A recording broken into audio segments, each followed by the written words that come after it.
3, 2, 1. Hi, it's Steve Summers and Erik Skopil for EDUC.com. Erik, we're doing double duty today. We're over here at Matthew Knight Arena. We just got through talking with Coach Altman and a couple of the players. They play tomorrow night, so break down what happened. Well, you know, one of the things that's nice about what the schedule plays out is that they get one game and then they have 4 or 5 days of practice. Mm-hmm. So this is an opportunity to really improve, and it's extremely important now, especially with the suspensions to Artis and Carter and the injuries to a couple of guys who we haven't even seen this year, and Jaleel Abdul-Bassett and AJ Lepre, to get as much practice time in here. And it actually kind of helps them just to kind of delay that so those guys can get healthy, because right now they're running at about 8 scholarship players. Well, we got to speak to 2 of those 8 scholarship players, probably the 2 most important players, that being Mike Mosier and also Joe Young. A couple, they had some interesting things to say. Well, one of the things I think that was really interesting, and we've got the video on it, is Joseph Young missed a free throw last week, and of course his father played at Houston, was part of the Phi Slamma Jamma. And I guess he called Joseph and told him that since he missed that free throw, he had to go shoot 100 of them. And Joseph said he only missed 4, so that's not bad.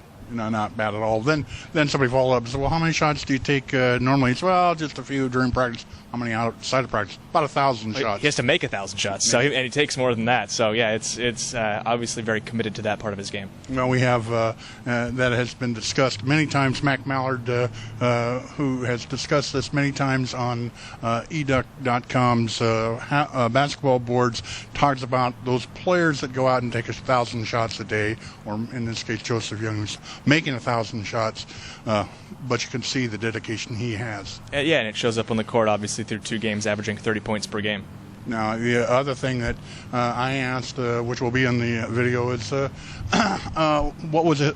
Joe Young's biggest transition? He said playing defense, and so then I followed up and asked Coach Altman about that. Coach Altman, the old coach, is never satisfied with defense. Well, defense has really been one of their weaker points. I mean, you look at through 2 games, they're averaging nearly 100 points per game, but they're also giving up over 80. So, for them going forward here, obviously we talked about this being kind of an opportunity to improve, a couple of improvement weeks. Defense is probably first and foremost, along with rebounding, the things they need to work on. Well, in the last game, it seemed like once they sort of got their hands up and consistently got their hands up, consistently got in the defensive position, the offense started taking care of itself, because they've got some great offensive players. Well, part of the thing that was really successful last game was getting the ball out in transition. You know, Joseph Young kind of took the game over in the second half, but a lot of that had to do with Johnny Lloyd and Jason Calise getting the ball up to him in transition so he could get to the basket. Well, tomorrow night they take on Utah Valley at 6 p.m. Utah Valley at 6 p.m. You're going to be courtside, or at least in the press row. Yeah, we'll be in press row. It's not quite courtside. Yeah, and we'll be running game chat, so we'll get a chance to really talk hoops tomorrow night. So any other final thoughts on this? I think the game's on Pac-12 Networks, so if you want to check it out, you can. Okay, well, we'll look forward to that. And EDUCers, come in to chat, and also follow Erik's Twitter and his thread that he's been posting up on Duck Hoops. So for Erik Skopil, this is Steve Summers for EDUC.com.